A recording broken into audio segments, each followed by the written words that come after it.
మార్పిడిని జనానికి అలవాటు చేస్తున్నారు ఆయన. బేసిక్గా ఇప్పుడు ఇక బాబు గారు తన శకాన్ తర్వాత శకాన్ని ఆరంభించామన్నటువంటిది క్రమంగా అలవాటు చేయడానికి తొలి ప్రయోగం కింద చేసినట్టు కనబడుతోంది. లోకేష్ను పంపించడం అక్కడ ఒక మానసికమైనటువంటి గ్యాప్ కూడా కనబడుతుంది. ఏంటంటే పవన్ కళ్యాణ్ పరామర్శించడం, లోకేష్ పరామర్శించడం. వాస్తవంగా కూటమిగా వెళ్ళినప్పుడు అందరు కలిసి చేయాలి.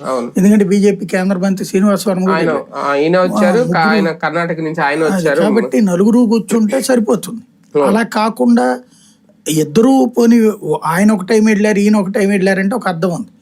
కానీ ఇద్దరు వెళ్తున్నారని ప్రభుత్వం తరపున అధికారికంగా ప్రకటించి అక్కడ ఎవరికి వాళ్ళు పరామర్శించడం, అందులో లోకేష్ కొంత అసహనం వ్యక్తం చేసినటువంటి, మామూలుగా అతను కూల్ గా మాట్లాడతాడు, అట్లాంటిది నిన్న కొంత కోపంగా మాట్లాడాడు. సంథింగ్ ఏదో జరిగింది. ఆయన అందులోకి నిన్న విదేశీ పర్యటన ముగించుకుని రాగానే విషయాలు వెంటనే వెళ్ళడం వరకు ఆయన హార్డ్ వర్క్, అందులో డౌట్ లేదు.